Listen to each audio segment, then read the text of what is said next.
Você encontrou? Mateus capítulo 6, versículos 5 e 6. Só esses dois versículos. Diz assim a palavra de Deus: e quando vocês orarem, não seja como os hipócritas. Eles gostam de ficar orando em pé nas sinagogas e nas esquinas, a fim de serem vistos pelos outros. Eu lhes asseguro que eles já receberam a sua plena recompensa. Mas, quando você orar, vá para o quarto, feche a porta e ore ao seu pai, que está no secreto. Então, o seu pai que vê no secreto, o recompensará. Glória a Deus. Amém? O que é secreto? Eu acho que, antes de falar de entrar aqui na mensagem, eu queria dar uma pequena introdução do que nós iremos falar aqui essa noite. Então, a primeira delas é entender o que é secreto. Tá? Antes disso, um pause aqui, parênteses. Talvez esteja sentindo falta de algumas pessoas. É que hoje está acontecendo o retiro das mulheres, e algumas jovens estão lá. E também está acontecendo a conferência dos interligados na sede. Tem uma juventude que foi junto para fazer monitor, e tem jovens, adolescentes também que participam dos cultos. Assim, poxa, mas cadê aquela galera? Está no Rio de Janeiro e a outra está no retiro. Aí ficamos nós, os pobres. Lembrando que dias 26, 27, 28 de agosto tem acampamento nosso. Dias 11, 12 e 13 de novembro tem conferência. Dias 15, 16 e 17 de julho tem viagem para o Rio de Janeiro. E por aí vai. Aguardem mais novidades. Eu vou avisar no penúltimo dia do lote, o primeiro convidado do acampamento. Aí eu quero ver a correria de vocês. Só para lembrar. Vai ficar mais caro. Aguenta coração. Secreto, segundo o conceito universal de secreto, quando você vai ver, vai dizer que secreto é algo sigiloso, algo que deve ser mantido guardado, algo oculto, escondido. Isso é o conceito universal de secreto. Agora, quando você transfere para a igreja, transfere para o mundo espiritual, o que é secreto? Secreto tem a ver com intimidade, secreto tem a ver com se isolar do mundo para ter uma conectividade maior com Deus, abrir mão do todo para viver uma intimidade mais próxima, algo mais específico, algo mais íntimo. Secreto no mundo espiritual tem a ver com isso, se retirar, estar próximo de Deus, viver algo como nunca antes viveu, só você e Deus. Isso é o secreto, no conceito cristão da coisa. Eu escrevi aqui que secreto tem a ver com intimidade. Fato, secreto tem a ver com intimidade, experiência. Secreto tem a ver com verdade. Porque é no secreto que você vai ouvir coisas que em nenhum outro lugar você vai ouvir. Somente no secreto. Agora, vamos lá. Quando você olha para secreto, é nítido, mas nítido. Olhar para secreto é você ver Jesus. Baiano, não tem alguém nessa terra, que pisou nessa terra, que gostou mais do secreto do que Jesus. Cara, a Bíblia, se você ler o Novo Testamento, você vai perceber as inúmeras vezes que Cristo foi para o secreto. Detalhe, Jesus precisava do secreto? É uma pergunta. Jesus precisava do secreto? E por que ele tanto passava pelo secreto? Para dizer uma coisa, o quanto esse lugar é diferente. O quanto que esse lugar é importante que você habite. Sabe, quando o véu do templo rasgou, Deus deu acesso ao secreto para nós. Antes nós não tínhamos esse privilégio de entrar. Tudo era feito através de um sacerdote. Tudo era feito através do sumo sacerdote. Nada era feito por nós. Nós apenas tínhamos a função de chegar diante do altar, nem do altar, chegar diante do sacerdote, entregar nossas ofertas, e eles apresentavam a Deus um secreto. Então assim, depois que o véu do templo é rasgado, a partir da morte de Cristo e a sua ressurreição, foi dado a nós um direito de adentrarmos no secreto. Antes, não era nós dignos desse lugar. Agora Deus deu essa intimidade a nós com o secreto. Uma outra expressão de secreto que você vai ver é quando Moisés está diante do monte. O monte está fumegando, a presença de Deus está se manifestando. E ali foi uma das primeiras manifestações de secreto, de o homem, de fato, ter um contato com Deus assim, mais tete a tete. Só que daí as pessoas fugiram do secreto. As pessoas, quando sentiram a presença e a voz de Deus, temeram. Temeram tão profundamente. Moisés, deixa que o Senhor fale. É por isso aquele louvor que fala, né? Eu vou subir no monte que muitos desistiram. Está falando dessa expressão, de que Moisés falou assim: agora eu não quero mais que seja apenas eu falando com Deus e transferindo para vocês. Eu quero que vocês sintam aquilo que eu sinto. Moisés era um cara que vivia no secreto. A primeira vez que Moisés foi tido no secreto foi quando Moisés se encontra com Deus através de uma sarça. Ali Moisés tem sua primeira experiência do secreto. Ali estava só ele e Deus. Depois Deus diz a Moisés que deixe que o povo me escute também. Mas o povo não quis. Muito diferente de hoje, né? Não, tudo igual. Hoje o secreto está aí disponível e muitos de nós estamos deixando o secreto de lado. Vamos lá, eu vou falar um pouco sobre Jesus. Se você olhar você vê Lucas capítulo 5, versículo 16, a parte A de Lucas, vai dizer assim, Lucas 4, 43, a parte A vai dizer assim, ao romper do dia, Jesus foi para um lugar solitário. Em outras traduções, Jesus foi para um deserto. Jesus foi para um lugar secreto. Olha o quanto Jesus achava importante o secreto. Em Lucas também, capítulo 5, versículo 16, vai dizer assim, mas Jesus retirava-se para lugares solitários e orava, ou seja, para lugares secretos e orava. Lucas capítulo 6, agora o versículo 12, vai dizer assim, num daqueles dias, Jesus saiu para o monte a fim de orar. Olha Jesus dando importância para o secreto. Lucas capítulo 22, versículo 39, também vai dizer, como de costume, Jesus saiu para o monte a fim de orar. Lucas capítulo 22, também, só que o versículo 41 vai dizer assim, e ele se afastou deles, ou deles quem? Dos discípulos, a uma pequena distância, ajoelhou-se e começou a orar. Isso aqui é Jesus. Olha o quanto que Jesus dava importância para o secreto. Lucas descreve aqui, se você olhar um pouco mais de Lucas, só Lucas, tá? Sem olhar os outros evangelhos e toda a continuação do Novo Testamento. As inúmeras vezes que Jesus se retirou para orar, as inúmeras vezes que Jesus foi para um lugar secreto, as inúmeras vezes que Jesus abriu mão de estar na roda dos seus discípulos, em meio à multidão, para estar no lugar secreto com o Pai, conversando diretamente com Deus. Se essa geração entendesse a importância do secreto. Se a geração acordasse para entender o quanto é importante, muito mais do que vir a um culto, muito mais do que você ouvir uma boa palavra e um bom louvor.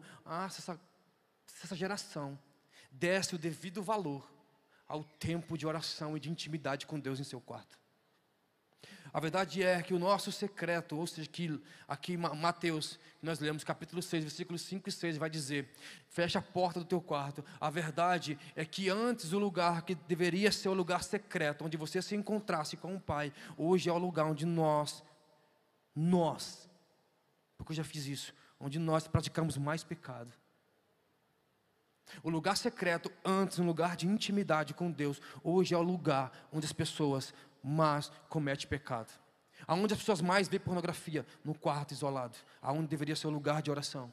Aonde as pessoas acessam mais conteúdos indevidos? No quarto. Aonde as pessoas fazem coisas que não deveriam ser feitas com o namoradinho? No secreto. A verdade é que a gente inverteu as coisas. Antes o lugar secreto era um lugar tido para você adquirir intimidade com Deus. Hoje virou um lugar de libertinagem e pecado. Se essa geração entendesse e desse valor ao secreto. Jesus dava muito valor ao secreto, por isso esse lugar é tão importante. Jesus deixou muito claro a importância do secreto. E agora eu faço uma pergunta, ou melhor, duas. E hoje, o que nós estamos fazendo com o nosso secreto?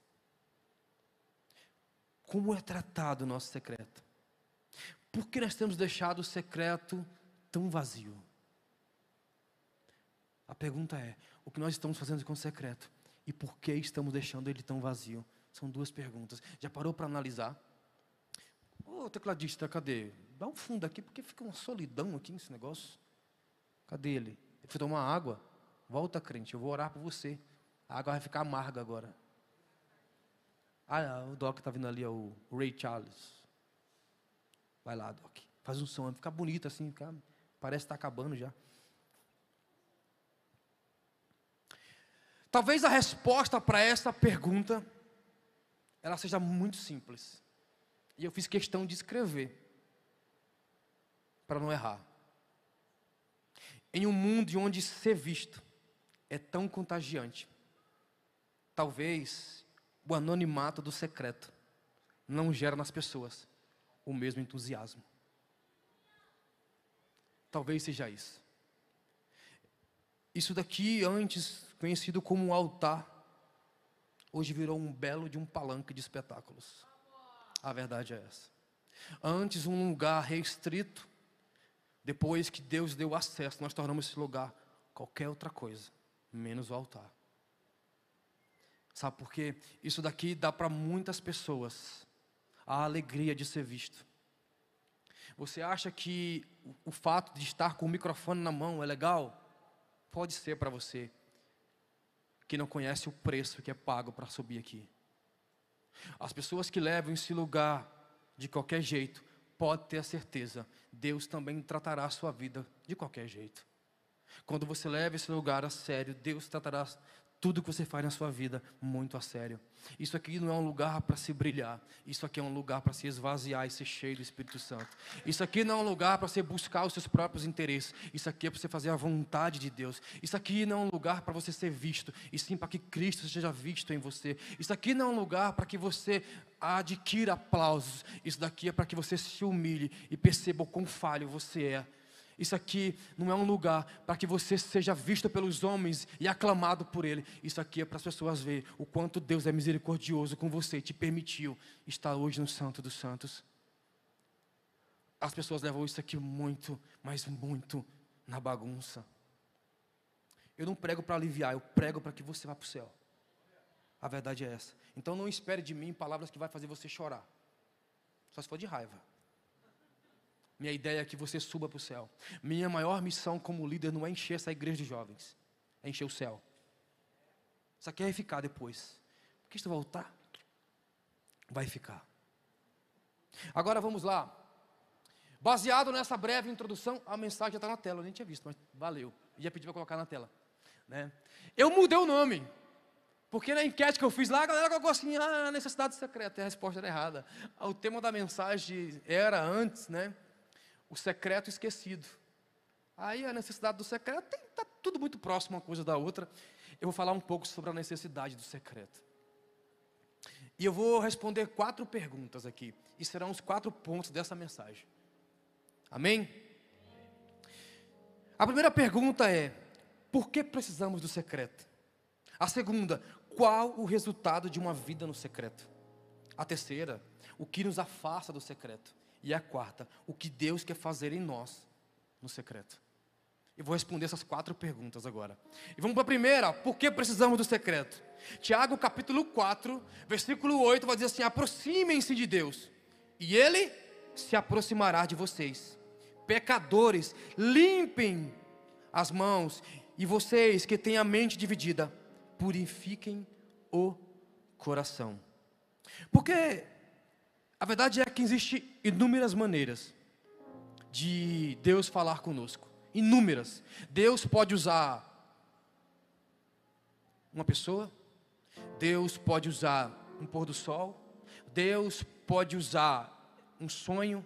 Deus pode te dar uma visão. Deus pode usar um louvor. Deus pode usar até uma jumenta, como diz na Bíblia, para que Ele fale através dela. Mas só existe uma maneira de você falar com Deus: oração. Oração tem a ver com secreto. Se você não ora, você não tem intimidade com Deus. É por isso que nós precisamos do secreto. Não é porque Deus precisa de nós, é porque nós precisamos nos conectar com Ele. A verdade é essa: o secreto é um lugar onde se adquire com Deus um relacionamento mais profundo de intimidade. Não me diga que você conhece a Deus em fragmentos de momentos. Não, você só conhece a Deus quando você passa tempo com Ele. O pastor pregou aqui quinta-feira, falou algo muito interessante. E eu gostaria de replicar isso aqui, talvez você não veja na quinta-feira. Comece a somar a quantidade de tempo que você passa aqui com a quantidade de vezes que você passa orando. Você vai perceber com quem você tem mais intimidade. Dói. Porque é uma verdade. Aonde você gasta mais tempo, pode perceber, é aquilo que você mais tem intimidade. Eu lembro de uma época que eu estava muito vidrado em jogar pelo celular. Eu joguei muito Free Fire. Eu e o Bruno jogava muito Free Fire. E eu percebia que quanto mais tempo eu passava jogando, melhor eu ficava. E isso é uma regra para a vida. Quanto mais você faz uma coisa, mais você se torna excelente naquilo que você faz. Se um cara que toca teclado, ele passa 12, 13 horas tocando o teclado, pode ter certeza que o resultado que isso irá produzir nele será cada vez mais uma aptidão maior naquilo que ele faz com o teclado. Se você passa a sua vida treinando em um determinado esporte, vai chegar um tempo que você vai se tornar um expert naquele esporte, sabe por quê? Você está dedicando tempo àquilo, e quanto mais tempo você dedica àquilo, mais daquilo você aprende. Então, quanto mais tempo você dedicar com Deus, mais de Deus você irá aprender. E quanto mais de Deus você aprender, mais Ele vai se revelar. E quanto mais Ele se revelar, mais experiência você vai viver. E quanto mais experiência você viver, mais de Deus você vai conhecer. E quanto mais de Deus você conhecer, mais perto dele você vai querer ficar. Porque então, entenda algo. Gente, eu falei aqui, gosto de usar essa frase: Deus é uma fonte inesgotável. Deus é ilimitado. Não existe fim para Deus. Então, se nosso Deus é um Deus ilimitado, por que você está achando que apenas fragmentos de momentos com Deus é suficiente? Não, quanto mais próximo Deus vai estar, mais Ele vai derramar sobre você, mais Ele vai despejar sobre você, mais você vai conhecer dEle. E pode ter certeza, quanto mais de Deus você conhece, quanto mais de Deus você busca, quanto mais de Deus você se aperfeiçoa, mais parecido com Ele você se torna. Quando a Bíblia diz que somos pequenos cristos, Ele diz: vocês são imitadores de Cristo. E eu pergunto, será que Jesus gastaria mais tempo no WhatsApp ou orando? Será que Jesus gastaria mais tempo falando mal do vizinho ou pregando o Evangelho? Será que Deus gastaria mais tempo vivendo de momentos ou desfrutando de uma plenitude, de uma intimidade com o Criador? Deus quer que você viva isso. Deus não te chamou para a igreja para você limpar banco com a tua calça nova. Ele te chamou para que você faça a diferença nesse tempo. Deus tem chamado uma geração desperta, ó igreja. É chegado o nosso tempo. Sabe por que essa igreja está vazia? Por sua culpa. Sabe por que o inferno está cheio? Por sua culpa, por minha culpa. Porque nós somos negligentes. Até que ponto nós cremos que Deus é real? Até o ponto que os meus interesses são respondidos. A verdade é essa. Até que ponto nós cremos que Deus pode fazer? Até o ponto que Ele pode realizar na minha vida. Sabe qual é o nosso problema? Nós estamos muito concentrados em um Deus que parece um fast food. Que eu pego aquilo que eu quero, me dá aquilo que eu preciso. Quando na verdade é assim: eu quero fazer num todo e não apenas em você. Eu não sou um Deus que sou apenas seu, eu sou um Deus de um todo. Fale para os outros. Você já pensou se os discípulos guardassem o Cristo que viveu e morreu e andou com eles apenas para eles? O Evangelho morreria lá atrás. Eles compartilharam daquilo que eles tinham. O que eles tinham? O Espírito Santo queimando dentro deles. Eles ofereciam para as pessoas: você quer? É de graça, eu te dou. Pedro, João, Tiago, Mateus, eu posso ter a certeza, não está na Bíblia muitas das coisas que eles fizeram, mas pode ter a certeza que em inúmeros momentos eles diziam assim: nós não temos nada nosso, mas temos um Deus que habita em nós. Eu quero te oferecer. Quer receber? Porque a Bíblia diz que todas as vezes que eles pregavam o Evangelho, aqueles que o recebia Cristo eram cheios do Espírito Santo. Sabe qual é o problema? Você está cheio do Espírito Santo e guardou para você numa caixinha. O Espírito Santo é um espírito de liberdade, e porque você prende ele dentro da sua caixinha e não dá para os outros. Nós queremos mudar o mundo como? Se não permitirmos que o Espírito Santo mude primeiro nós. Eu quero que o mundo seja transformado pelo poder de Deus. Então deixa Ele transformar você primeiro. Deixa Ele quebrar as tuas vaidades, quebrar os teus orgulhos, os teus medos, as tuas vergonhas. Nós estamos carregando muita coisa. Eu vi o André Fernandes pregando algo muito, mas muito extraordinário. Até mandei Eu até postei, na verdade, isso. O vídeo dele. Sabe qual é o problema? Nós estamos sendo saciados com as promessas de Deus. Eu recebi uma promessa, eu vou fazer isso daqui. Eu estou satisfeito com isso. Deus não quer apenas prometer para você, Ele quer realizar através de você. Então, não se contente com a promessa, se Deus quer realizar a promessa em você. Fique feliz quando Ele começar a realizar aquilo que Ele prometeu. Sabe qual é o nosso problema? Nós estamos muito apegados àquilo que já foi prometido. Isso é uma verdade. Eu me contentei, eu estou feliz da vida. Deus prometeu que eu seria aquilo. Prometeu e só isso. E você parou na promessa? Comece a fazer para que Deus comece a cumprir. Deus é um Deus que reage àquilo que nós estamos fazendo. Deus prometeu, Carol Bor falou muito bem aqui, na palavra de oferta. Deus prometeu que você seria um grande empresário. O que é que você está fazendo para chegar a esse nível? Sabe qual é o nosso problema? Nós tratamos Deus como fast food. Deus, eu quero isso daqui, por favor, derrama sobre mim agora. Sabe por quê?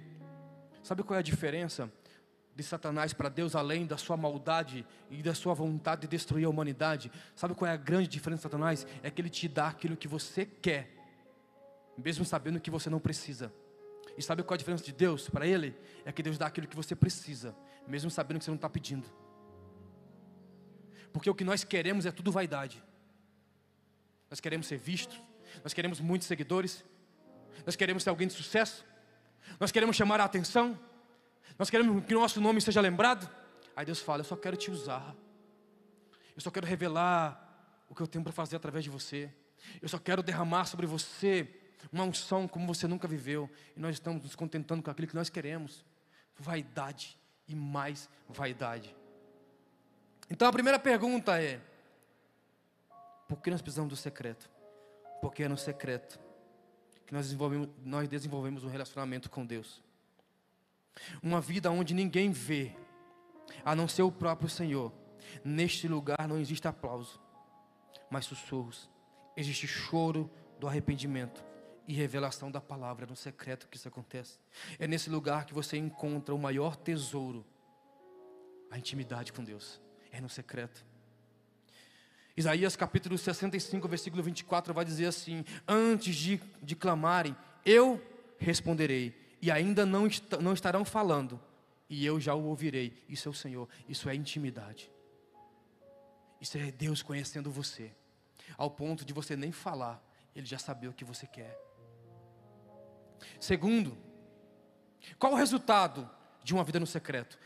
Experiências. Se tem uma coisa que você vai viver no secreto, é experiências. Atos capítulo 4, versículo 31 vai dizer assim: e tendo eles orado, moveu-se o lugar em que eles estavam reunidos. E olha a conclusão do texto. E uma parte foi cheia do Espírito Santo. E 10% foi cheio do Espírito Santo.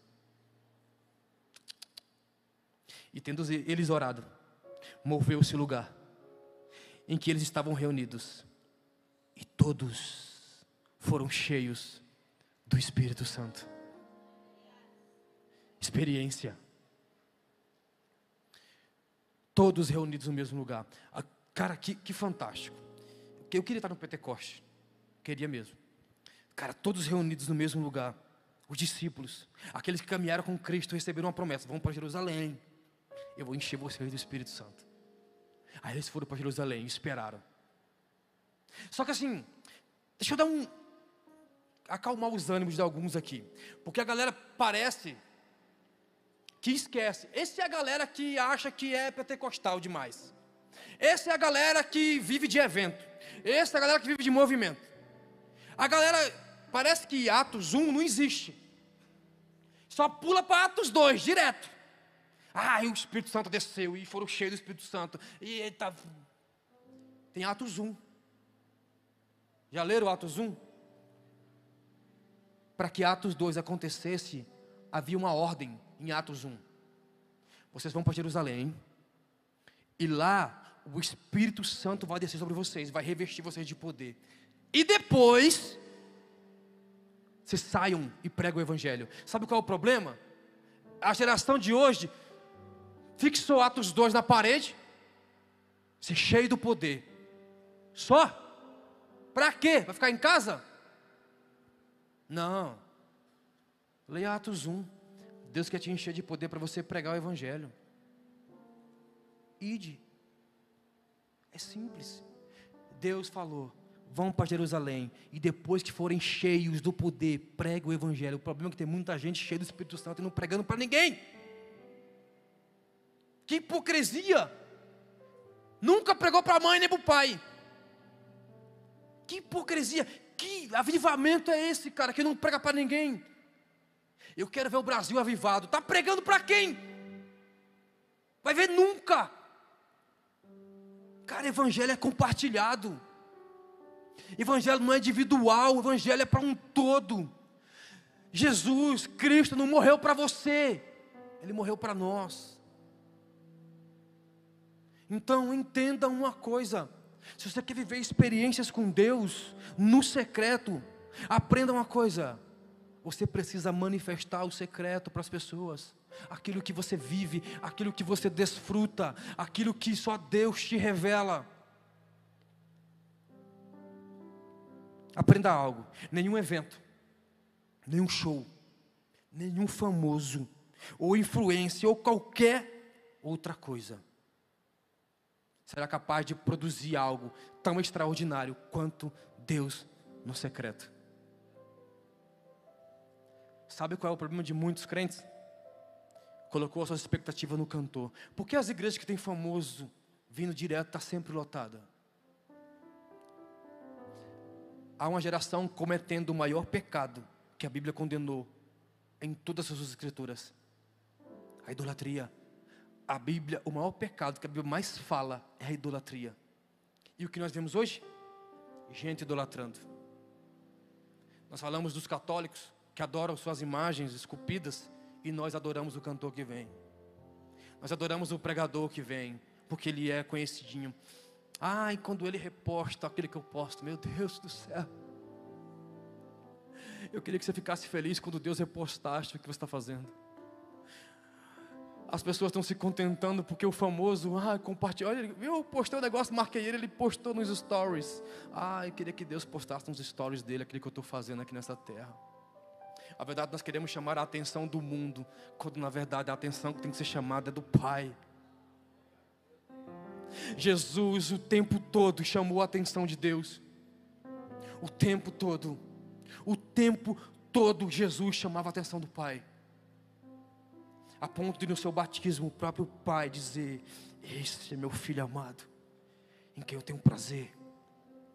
Como Deus, eu tenho essa plena certeza, como Deus queria falar para muitos crentes de hoje: está vendo esse filho aí?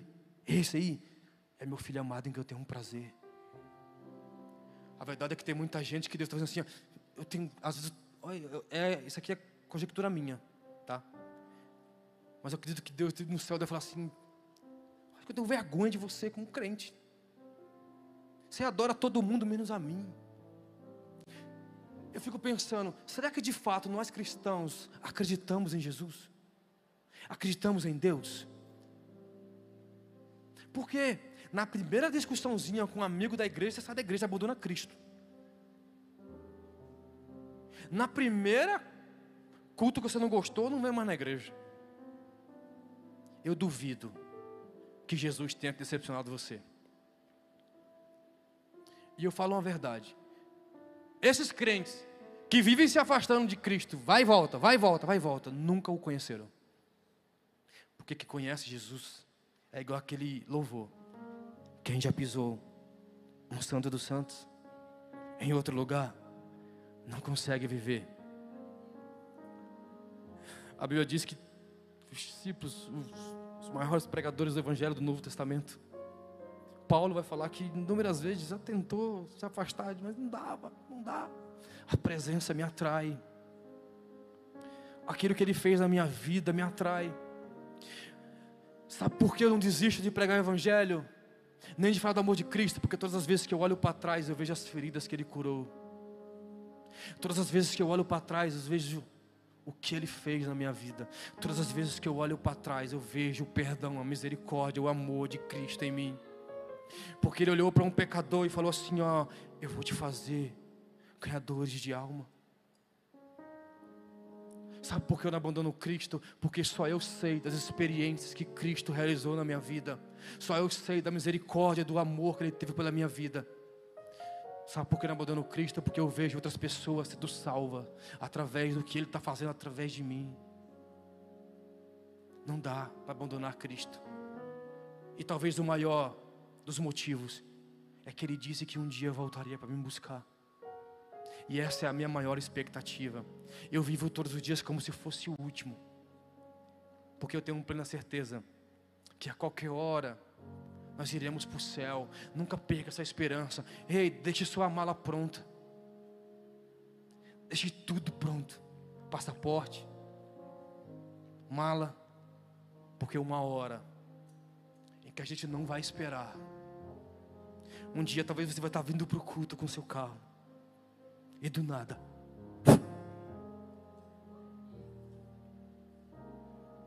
aí, aquele louvor, não vou cantar, velho, mas vou recitar esse louvor. Um dia não haverá mais amanhã. E agora, onde está aquele povo barulhento? Eu errei a música. Percebeu, né? Eu misturei duas músicas agora. Um dia não haverá mais amanhã é uma outra música, eu misturei com as duas. Mas está tudo dentro do mesmo contexto. É claro, meu. Vai virar líder já já. Foi boa essa aí. É medra. Eu misturei duas músicas, mas tem o mesmo sentido. Faz sentido, acontece, é ao vivo. Mas esse louvor, ele cantava na música do Apocalipse, eu achei muito legal. Um dia não haverá mais um amanhã. E a verdade é essa, um dia não haverá mais um amanhã. Um dia os que ficam aqui sem Deus chorarão. Aí a continuação da música. Chorarão. E sabe qual vai ser as pessoas que mais irão chorar? Os que estiveram aqui com a gente. Eu lidero há 9 anos aqui na DEVEC. Eu estou 11 anos aqui, vou fazer 11 anos na DEVEC, há 9 eu sou líder aqui. E eu vi alguns crescerem aqui nessa igreja. Eu vi alguns se tornarem grandes homens de Deus. Eu vi alguns que até indo para outra igreja continuam sendo grandes homens e mulheres de Deus. Mas eu vi muita gente que se perdeu na caminhada. Eu vi muita gente promissora. Muito, com muito talento. E se perdeu. Os convites do mundo foram mais interessantes e se perderam. Aí eu pergunto, e a essas pessoas que frequentaram, que sentaram do nosso lado, que cantaram louvores conosco, que nos abraçaram, que entregaram profecias para nós, aqueles que oraram pela gente, aqueles que nos abraçaram e se perderam, quando chegaram na DEVEC não vai nos encontrar, porque nós fomos para a glória. E você acha que isso me deixa feliz? Nem um pouco.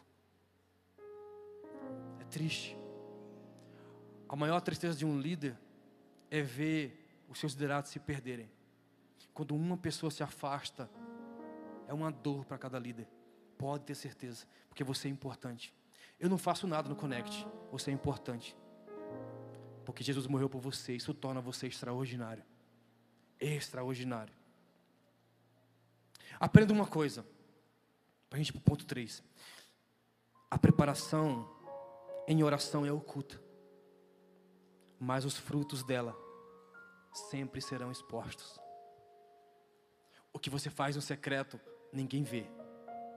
Mas o que Deus faz em você, através do secreto, sempre será exposto.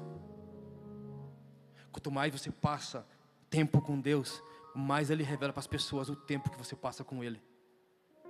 É nítido olhar para uma pessoa cheia do Espírito Santo. Ela reflete aquilo que ela vive. Ponto 3. Vai melhorar, o último ponto é bom, garanto. O que nos afasta do secreto? Oséias capítulo 11, versículo 7 vai dizer assim: porque o meu povo é inclinado a desviar-se de mim, embora roguem ao Altíssimo, de maneira alguma me adoram. Cara, é pesado esse texto. De maneira alguma eles me adoram. O que nos afasta do secreto? Nossas vaidades, o prazer pelo pecado, nosso orgulho. A Bíblia diz que nos últimos dias, por se aumentar a iniquidade, o amor de muito esfriará. A palavra iniquidade, quando você traz para o nosso contexto agora, da literatura, você vai perceber que iniquidade é aqueles que tornam normal o que é pecado. Iniquidade é quando você sabe que a pornografia é pecado, você continua vendo pornografia. Depois você comete uma série de repetições do mesmo pecado, se torna iniquidade. Você conhece, sabe que é errado e continua a praticar. Isso é iniquidade. Tornar normal o que é pecado. A Bíblia diz que nos últimos dias, por se aumentar a iniquidade, o amor de muito vai esfriar. Ou seja, nos últimos dias, por muitos achar que o pecado é normal, o amor vai esfriar. O que nós vemos hoje? O mundo sendo introduzido dentro da igreja. Sabe o que Deus quer que nós venhamos a fazer? É o inverso disso. Que a igreja seja introduzida no mundo. Como assim, baiano? Que nós, os salvos, vá no mundo e tornem da igreja, do mundo também, uma parte da igreja. A verdade é que está ao contrário. Agora o mundo está vindo para a igreja e tornando a igreja no mundo. Você é alguém que carrega um Cristo que quer mudar pessoas, que quer influenciar pessoas. Aonde você chegar, as pessoas têm que ver a diferença que você tem, o que é o teu Espírito Santo que está em você. A verdade é que nós chegamos em rodas de conversa e no mundo mesmo, e muitos de nós não sabemos o que nós de fato nós somos, se somos cristãos ou se somos do mundo mesmo. Nós estamos muito semelhantes ao mundo, mas é o cumprimento do que Jesus falou nos últimos dias, por se aumentar a iniquidade, vou tirar a iniquidade, e nos últimos dias, pelo pecado se tornar tão normal, o amor de muito vai esfriar. Se você acha que todas as vezes que você comete esse mesmo pecado, e você pede perdão a Deus, e daqui a algumas horas comete de novo, Deus está perdoando você, Deus não está. Por que, baiano? Porque você não está pedindo perdão, você está com remorso só. Isso é a maior mentira. Satanás coloca na cabeça da gente, você faz e pede perdão. Só que você já pede perdão pensando que vai fazer de novo, eu posso pedir perdão de novo. Cuidado, no intervalo de um perdão e outro, Cristo volta e você fica. Não brinque com o pecado.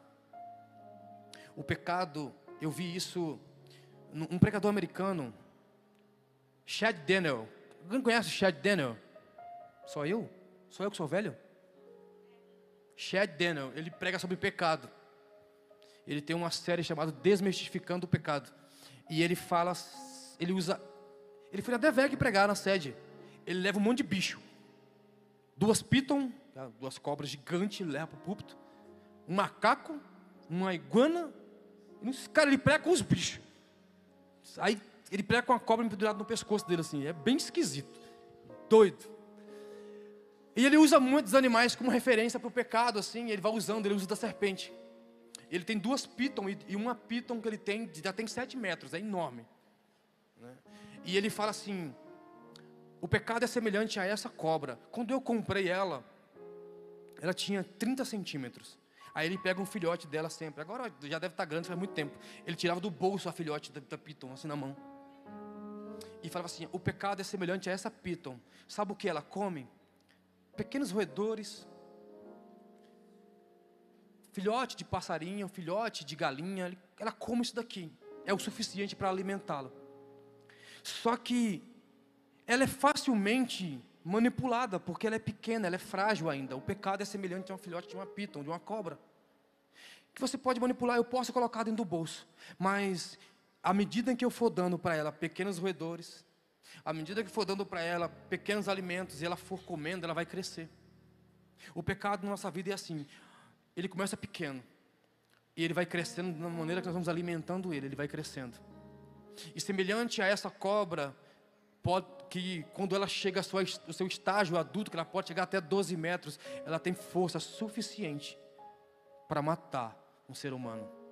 E ele falou assim, essa piton pequena, ela não consegue me matar, ela não tem veneno, ela não tem força suficiente para esmagar o meu corpo a ponto de me matar. Mas aquela de 7 metros, ela me mostra de 7 metros. Aquela, quando ela quiser, ela me mata. E sabe por que ela não me mata? Porque eu continuo alimentando ela. O pecado é igual. Quando você parar de alimentá-lo, ele mata você. Porque ele vai cobrar daquilo que você fez. É igual. Enquanto você alimenta o pecado, ele vira uma estimação. Venha, eu estou dando para o pecado, ele só vai crescendo. Mas um dia ele vai querer alimento e você não vai ter para dar. Ele vem e te sufoca, te esmaga e mata você. É isso que o pecado faz. Então não pense, rapazinhos e rapazinhas, bem queridinho, que você está passando a mão na tua namorada, hein? Que você não, hein? Isso vai te levar para o céu. Uma hora a casa cai. Uma hora o circo é desarmado. E aí? Acabou a folia. Satanás vem e cobra. Agora eu vou cobrar daquilo que você fez. O pecado nunca é ruim. Não é à toa que o pecado é prazer. Ele nunca é ruim. Mas o resultado que ele produz é amargo. O ato de cometer pecado é sempre bom. Quem aqui cometeu pecado e achou ruim? Não cometeu pecado e achei ruim, não. Você comete pecado porque ele é prazeroso. Mas o resultado que ele produz na sua vida é muito amargo. E te leva ao inferno. Número 4. O que Deus quer fazer em nós no secreto? Fica de pé. Aí a banda sobe. Agora vai ficar bom. Agora vai ficar bom. Gente, palavra de líder nunca vai ser uma palavra que... Não. É sempre preocupado com sua vida espiritual. Existe classe de pregadores. Existem os pregadores que vêm aqui na quinta-feira, que vêm trazer uma mensagem de para cima, vamos. E são necessários. Existem os pregadores que são mestres, que vão nos ensinar. Nosso pastor é um desses, considerado mestres, que nos ensina. Mas o nosso pastor e nós como líderes, nós temos uma função que Cristo cobra de nós. Preparar a igreja para subir. E como é que eu preparo a igreja para subir? Falando aquilo que vai gerar em você um confronto. Se você olhar para o Novo Testamento, ele é um confronto diário com nós. Você que quer vir após mim, negue-se a si mesmo. Carregue todo dia a sua cruz e me siga. Se alguém der um tapa no seu rosto, dá o outro. Se algum amigo te ofender, perdoe. Ame os teus inimigos. O Evangelho, o Novo Testamento é um confronto diário com nós. O Antigo Testamento fala muito de conquista, de batalhas, de vitória. E Davi foi lá e matou os seus 1000, seus 10.000. E você vê as pessoas invadindo as terras e Deus dando a terra para as pessoas. Oh, vamos conquistar, vamos lá, é isso. Aí Cristo fala, você quiser vir após mim, tem que precisar nascer de novo. Você quer entrar no céu sem santificação, ninguém verá o Senhor. Cristo nos confronta o tempo todo. E é isso que Ele faz na vida dos líderes. Quando Ele quer falar com você, muitas das vezes a palavra de um líder, de um pastor vai te confrontar. Sabe por quê? O objetivo de uma palavra de um líder não é gerar em você um ânimo, dizer assim, cara, que culto animado. É gerar em você um temor a Deus e uma necessidade de você se arrepender dos seus pecados e ir para o céu. Isso é uma palavra de um líder. Vamos lá, quarto e último para a gente encerrar. O que Deus quer fazer através de nós. O que Deus quer fazer em nós no secreto. Despertar. O último avivamento. Vou repetir Atos capítulo 4, versículo 31. Depois de orarem, tremeu o lugar, que já é uma outra versão, NVI. Tremeu o lugar em que estavam reunidos. E todos ficaram cheios do Espírito Santo. E o versículo termina. E anunciavam corajosamente a palavra de Deus. Só queimaremos por Jesus no secreto. Esteja certo de que os nossos maiores encontros com Deus sempre serão quando a nossa decisão for fechar a porta do quarto e passar tempo com Ele. Deixa eu falar algo para você. Enquanto procurarmos em eventos e ondas de movimento aquilo que está no secreto encontraremos, nunca viveremos um avivamento. Enquanto você procurar em eventos, em cultos top, eu não estou falando que é errado você ir não, tá? Fique bem claro isso. Mas enquanto você usa disso para despertar em você uma chama do avivamento, ao invés de você ir para o seu secreto, Deus não quer avivar pessoas vazias. Vou repetir o que a Duda falou. Deus quer esvaziar você, mas para te encher, não para deixar você vazio. Então assim, Deus não aviva vasos vazios. Tem que estar transbordando. Tem que estar cheio. Tem que estar cheio. Vaso vazio não serve para nada, a não ser para juntar poeira. Você precisa estar cheio. Então Deus vai te esvaziar de todo o entulho que tem em você, de toda a sujeira. Mas depois que Ele te esvaziar e te limpar por dentro, Ele vai te encher. Só que Deus é um Deus que é inesgotável. Eu vou ler aqui que é melhor. Quer saber o grande problema desse tempo? Eu vou ler. Eu fiz questão de ler isso aqui, de gravar, escrever, para não esquecer. Eu preciso falar isso. É da frase do Instagram isso aqui, viu? E se postar, me marca. Estamos satisfeitos e nos contentando com um conta-gotas de movimentos. Enquanto no secreto encontraremos um Deus que é uma fonte de água viva. Deixa eu traduzir para você. Nós estamos nos contentando com o que Deus está fazendo em pequenos momentos de avivamento, de movimentos, de encontros. Quando que se você buscar Deus no secreto, Ele é uma fonte inesgotável. Você está se contentando com as gotas que caem de movimentos, enquanto assim, eu posso derramar uma cachoeira sobre você. Deus não quer que você apenas abra sua boca e caia pingos de unção. Ele quer que você se lave por inteiro. Há uma promessa de um grande avivamento vindo. Não há dúvidas que Ele virá. A dúvida é, você fará parte? Se autoexamine. A dúvida não é se vai acontecer. A minha pergunta para você, a minha dúvida é se você vai fazer parte. Eu vou. Tem mais alguém que vai? Então se prepare para ser cheio do Espírito Santo. Banda, vamos ser cheios do Espírito Santo? Let's go.